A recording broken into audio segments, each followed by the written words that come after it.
Hello, I'm Christopher Walker with Closely Observed English. In this video we're going to look at how to write an article for the Cambridge First and First for Schools exams. An article is one of the options that might appear in part 2 of the writing paper, so it's quite useful if you know what you're doing. Let's have a look at the nuts and bolts first.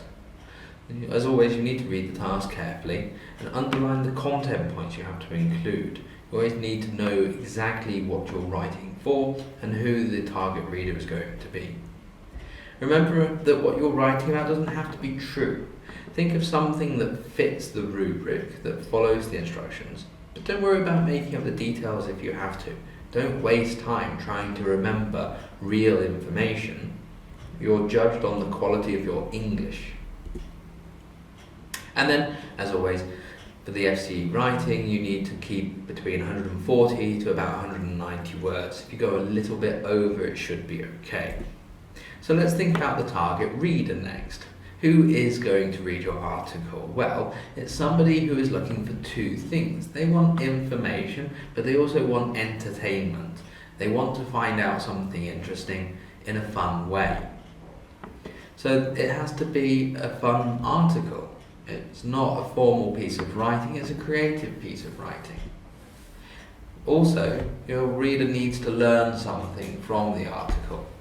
If you don't get specific, if you don't talk about real details in your article, the target reader is not going to be fully informed. Most importantly, make sure that you stick to the task. Sometimes you might start to think of something more interesting to write about. But if that happens, always ask yourself, am I still doing the task? These examiners, the people who mark your writing, they get hundreds of pieces. And although they might find something very interesting in your writing if you go off topic, they're not going to do anything with it. They're not going to write to a publisher and say, hey, look at this guy, he's amazing. They might want to, but they can't. They're simply not allowed to. So make sure that you stick to the topic, cover the points in the rubric, and then just move on. Try to get a good grade in the exam. Here's an example task. So you find this announcement on your school's website. There are often articles to be written about technology, so this is quite a good example. So the topic sentence is, the most useful piece of technology in my life. So what are the content points? Well, you have to think of a piece of technology that is very useful to you, the most useful you've ever had. So that's the first thing. You have to describe it. Then you have to say how you found out about it, and then you have to say why it's so useful to you. So they're the three content points. You don't have to address them in the same order that they're presented in the text, but it does make sense to talk about what it is before how you found it, unless you can think of a very creative way to go in using a different system. So let's have a look.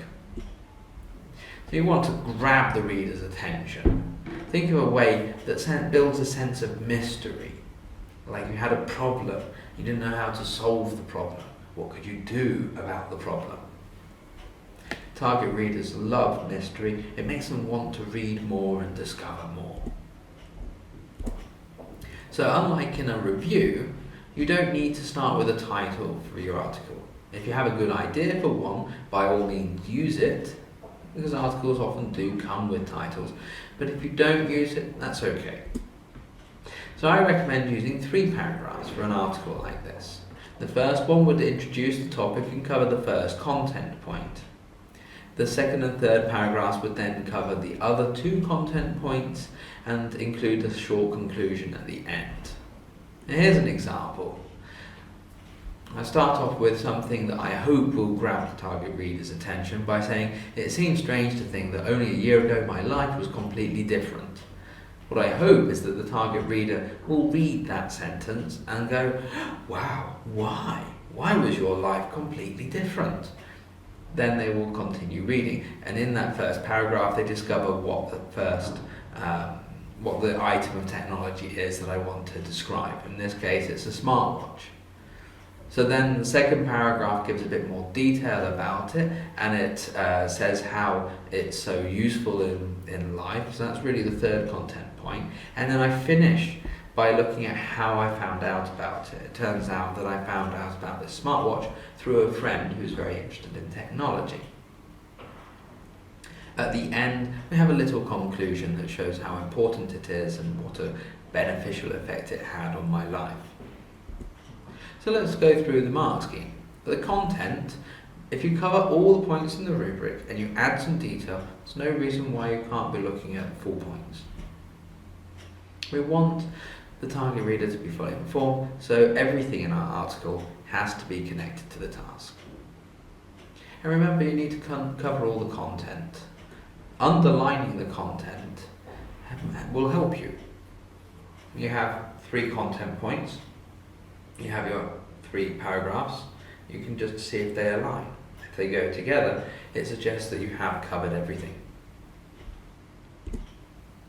So then let's look at communicative achievement. The target reader has to choose to read your article. There are many different articles out there on the internet and in magazines and newspapers. They could spend their time doing other things. There needs to be something informative, something interesting to hold their attention and keep it. Try to avoid overly simple expressions and opinions. Try to introduce complex ideas wherever you can. You know, the first idea that you have is usually it's the most obvious idea, and that means that it's quite simple to express and explain. Try to just mix it up a little bit by having something a bit more complex. In terms of organisation, each paragraph should contain one idea, developed from the first sentence to the last. You only have about 200 words to write, so that's less than 70 per paragraph. It's not a lot. There should be linking between paragraphs, but this won't look like an essay, so don't use the same sort of formal linking terms as you would before. The idea has to flow almost like a short story. To keep the target reader interested, try to vary your sentences. Sometimes short, sometimes long. But make sure that there's enough variation to keep the target reader from falling asleep.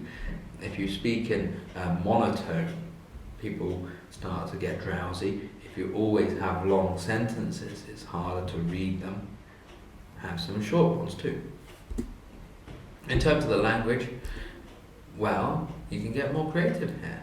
In fact, in an article, you really do have to. So one idea that I would recommend is using mixed conditionals. Describe what your life would be like right now if you hadn't done something in the past. For example, if I hadn't bought my smartwatch, I dread to think how boring my life would be right now. That's a much better way of just saying the same idea as my life is better because I bought a watch. So we have that simple structure. My life is better because I bought a watch. We've made both of those negative, unreal.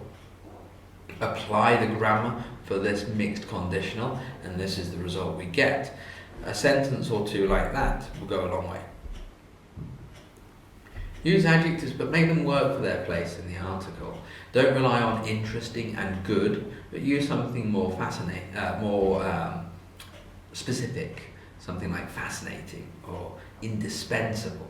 Indispensable is a lot better than good when we're talking about how important something is.